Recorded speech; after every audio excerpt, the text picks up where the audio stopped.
Look, the dynamic duo! Guys, don't forget to hit the like and subscribe button. It actually helps our algorithm. It helps build the channel. We're trying to build this channel. Please hit the like and subscribe button, if I can say it. The next thing that I would love to engage our audience about is, when does a sidekick or a partner, as it were, become a partner, and you stop calling people sidekick? That's a great question. It's a question that we've wanted to debate or discuss, I should say, for quite some time. And you brought out a very interesting point in that. It was that Marvel doesn't have a lot of sidekicks, like if at all. And the only sidekick that we were able to think of was Bucky Barnes. Like, what sidekicks does Marvel have? And to my own recollection, I think Bucky is the only one. And Bucky, in a manner of speaking, even with the way he was drawn, was Marvel's answer to Robin. Correct.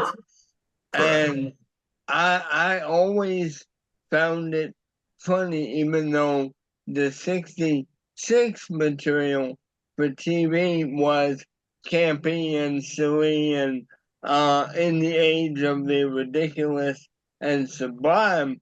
I always found it funny that when they were dealing with Batman and Robin, Burt Ward's Robin was always looked at as a sidekick, but within that same space of time, when ABC Television and Greenway Productions decided to do the Green Hornet, they never referred to Bruce Lee as a sidekick.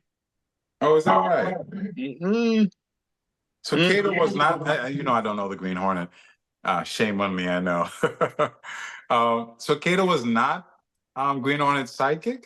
The thing is, what I'm saying is, they never openly referred to him as a sidekick. Interesting. He was always his mysterious partner, or partner in general, or aide.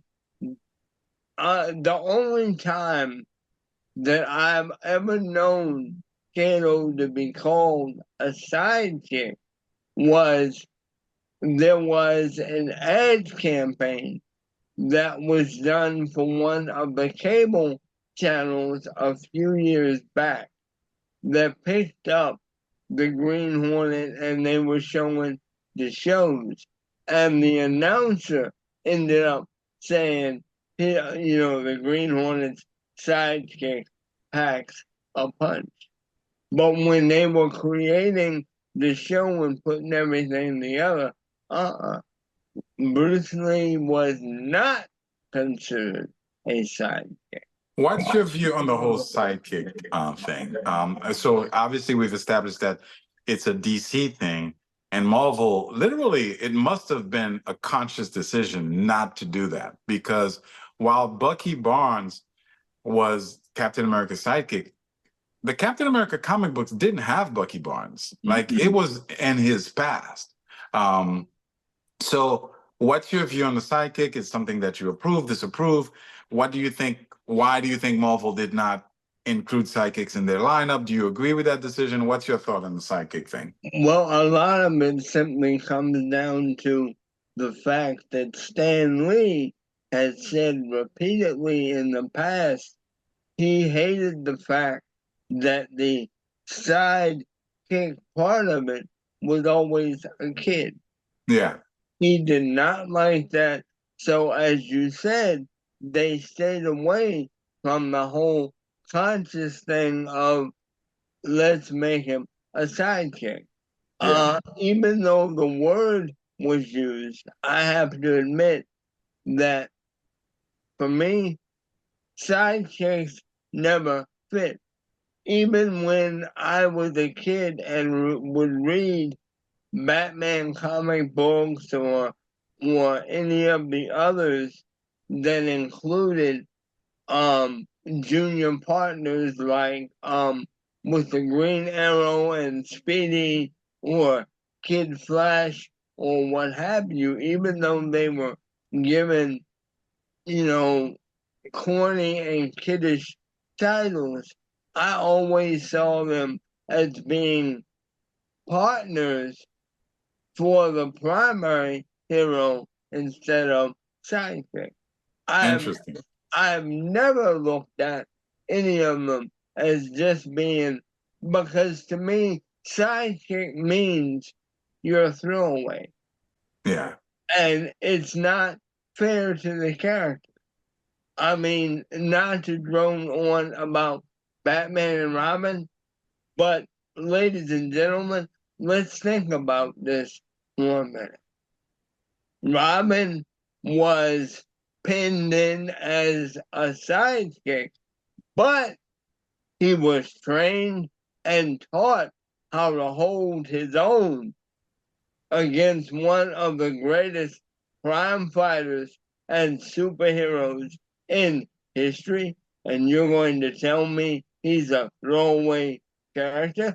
He's working with Batman, and yet you're going to say he's known or not worth anything? That doesn't fit.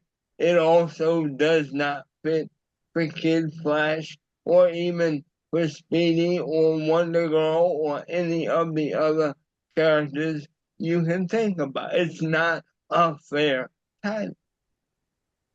It's an interesting thing. And you've said quite a lot. The first thing that you said is the genius of Stan Lee. What Stan Lee realized was that it was a put down to its audience to say, hey, you're not worth as much as the other person. And what he did was he flipped the script and he made the teenager the primary superhero. And he did that with Spider-Man and making Spider-Man a teenager.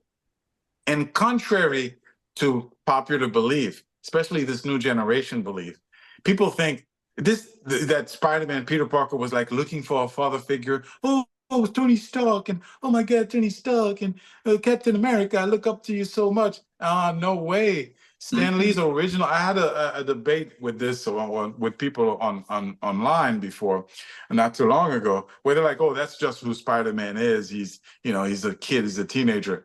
I'm sorry to tell you, that's your Spider-Man, and your Spider-Man is valid because you've had that Spider-Man for over 20 years. So who am I to say that that's not your Spider-Man? It's not a valid character for you. But there's no discussion that the original Spider-Man, as he was intended to be, was a strong, kick-ass, take names character when he was a teenager. And so there's evidence when he's fighting the Fantastic Four, when he's fighting the Hulk, when he's fighting the Avengers, when he's throwing Captain America over his shoulders, et cetera, et cetera. And so Stan Lee flipped that script and said, look, let me be smart here. Let me not put down my audience. That includes the 10-year-old through the 50-year-old. And so he offered that gamut. And so I think that's a genius move on his part. I absolutely agree with you that it is a sort of a throwaway situation and it's not deserved. What's fascinating is what's happening now with respect to the whole psychic movement.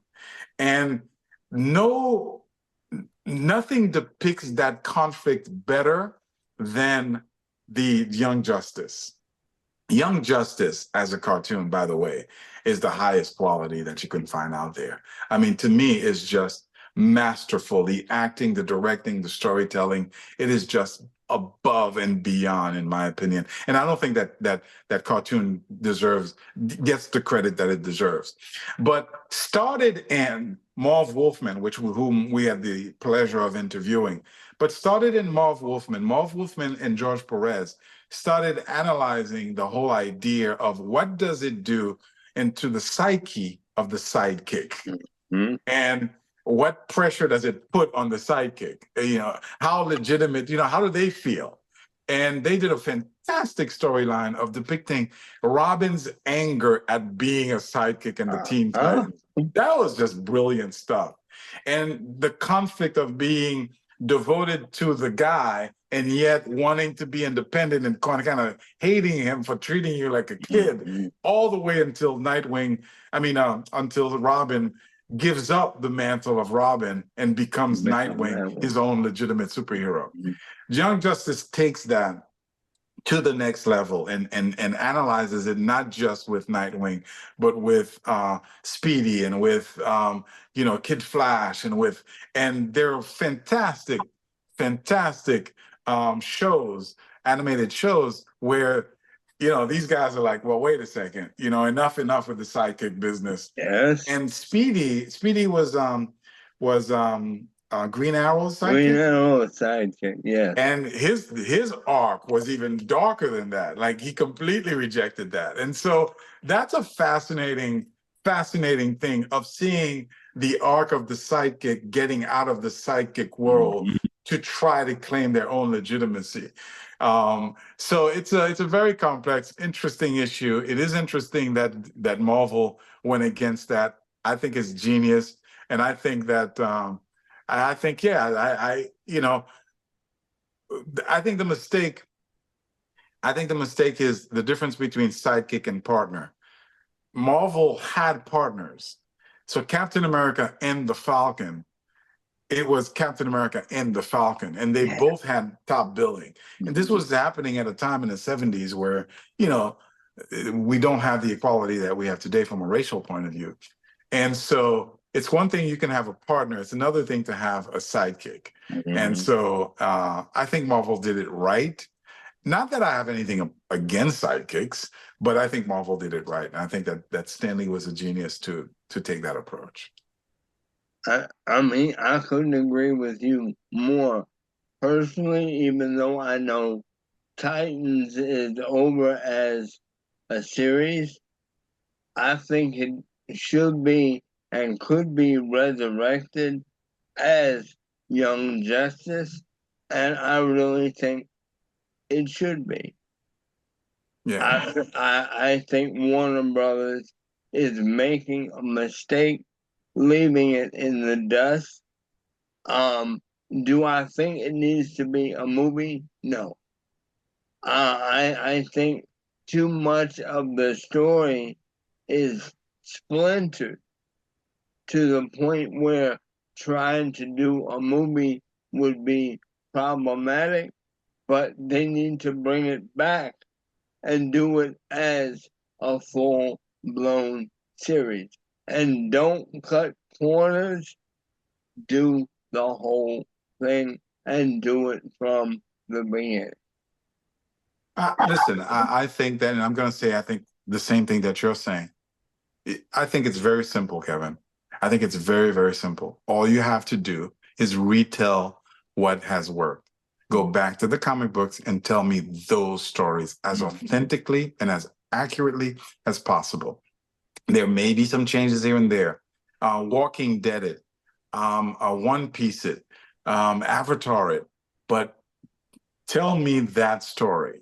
And I think you would replicate the success that Marvel had in the 60s. I think if you give me Spider-Man, if you give me any of those characters, the ones that are obviously successful, don't give me necessarily Moon Knight, because Moon Knight clearly was not as, a big of a character as Thor was. But if you give me Thor, if you give me the Fantastic Four, if you give me Spider-Man, if you give me et cetera, and you just replicate those stories, whether it's on a TV show, which allows you to give me even a more exact replication, or through the movies, I think that's where the success lies. And I think that anything other than that is a mistake. And I think we've seen many mistakes made in the past and recently as well. So listen, guys, I hope you enjoyed the show. Don't forget to like and subscribe. Listen, Jesus Christ, we get views, and Kevin, you didn't press the like button. You watched the thing, you got to press the like button. You have to press the like button when you watch the show. That helps us. And All right. we hope you join we hope you join us next time for more discussions. Same bat time, same bat channel.